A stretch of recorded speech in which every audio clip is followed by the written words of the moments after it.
What's up guys, welcome to Freedive Passion. Today is another question and answer. If you want the opportunity to ask your own questions, then head over to Instagram. Each Monday, for the foreseeable future, we'll be giving you the chance to ask some questions and I'll get it back out to you in the form of a video within that week.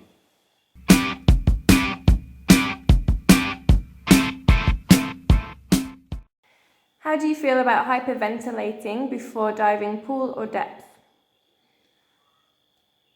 I don't really have strong feelings about it. I mean, they've turned hyperventilation into kind of a boogeyman. But in reality, hyperventilation alone is not what makes you black out. It's trying to go deeper and deeper and deeper. It's going to make you black out, or changing how much you hyperventilate before each dive is going to make you black out. So if you want to use hyperventilation for whatever reason, let's just say your CO2 tolerance isn't as good as what it could be, then just make sure you always hyperventilate the same amount and that you progress gradually with repetitions of each distance or each depth. This way you'll feel out the point you were hypoxic, just the same as if you weren't hyperventilating. Can warming up delay your diving reflex? The point of warming up kind of is to delay and soften the diving reflex, because when the diving reflex actually kicks in, it's quite a strong, intense feeling, and that can psych people out. That's why your first dive feels so uncomfortable, because the dive reflex is at its strongest. So absolutely, basically the point of warming up is to delay the dive reflex.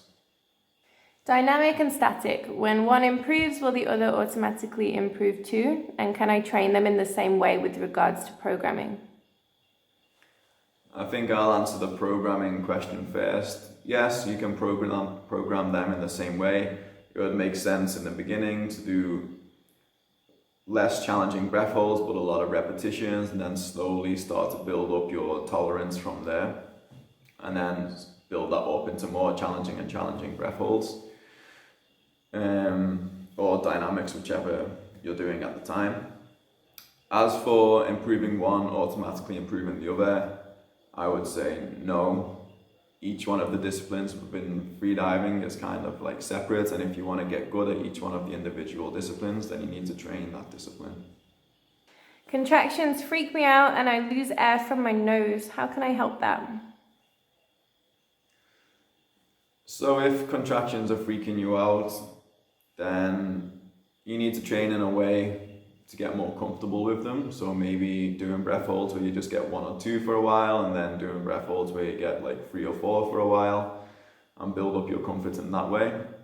As for losing air out the nose, I'd recommend wearing a nose clip. In general, wearing a nose clip for your static makes everything much more comfortable. And what's happening is you're kind of opening up the glottis or opening up the soft palate, and then the air is just escaping through your nose, like through the mask and out your nose. If you have a nose clip, then you don't have to worry about these things. Does lifting weights and adding muscle mass hurt breath holds? It depends on your level and which discipline in freediving we're talking about. I think the best thing you can do is look at top level athletes in each of the disciplines. If you look at the depth disciplines and you look at the dynamic disciplines, then you see people with like a good amount of muscle, kind of like a swimming physique. Reason is you kind of need your muscles. It's not just pure breath hold, you need your muscles to perform the dive. But then if you look at most of the top static dudes in the recent years, okay, they're going to be kind of tall and skinny. Muscle does hold oxygen, but then also the more muscle you have, the higher your base metabolism is going to be, and the quicker you'll start to consume your oxygen. So the answer really depends on what your focus is within freediving. What's your favorite CO2 table? So it depends on which stage of my CO2 training I'm at.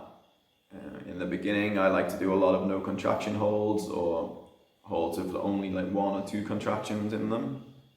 And then later on, as I've built up my CO2 tolerance, I've built up my confidence with my breath holds, then I'll start to do breath holds with more contractions.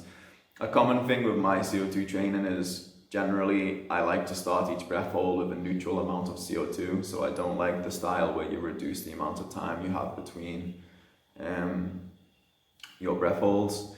But if you head over to my YouTube channel, I've released a few videos on how to start your CO2 training, and you'll find that really, really useful. Does charging your mouthful too deep increase the risk of lung squeeze? So that's going to depend on the individual and just exactly how susceptible that person is to lung squeeze. For instance, if I'm coaching somebody that does have a history of squeeze, then I will typically get them to charge the mouthfill shallower. But if I think about my experience personally, okay, I'm not susceptible to lung squeeze. On my head down dives, I'll top up until 30 meters. On my head up dives on the sled, I'll top up until 60 meters, and I've never had a lung squeeze. So it's something that you need to kind of test and feel out yourself individually as a freediver. What should I consider when buying my first monofin? So I'm not an expert on equipment. I've bought a cheap monofin and I've bought an expensive monofin. So I think the main thing to think is how interested in freediving you are. If you are interested in freediving and increasing your performance, get a better quality monofin. Apart from that, exactly the stiffness is going to depend on how much you weigh and your body type. So it's better to get in touch with the manufacturer, and he should have a better idea of what type of stiffness you need to get than I do. Generally, like the softest you can for your weight would be better. What stiffness of fins do you recommend for depth? Generally, the softer fin that you can get away with, the better it'll be, because if it's easier to move the fin, then you're going to get less tired.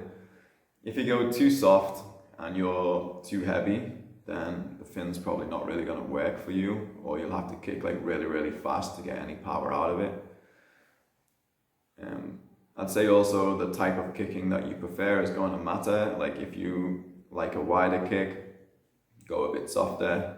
If you like a narrow kick, you'll want something a little bit harder, so you start to get power like sooner within the range of motion. Alright, that's it for the video today. I hope you enjoyed it. If you want the opportunity to ask your own questions, then head over to Instagram, and each Monday on our story, you'll have the opportunity to ask. Until next time guys, take it easy and dive safe.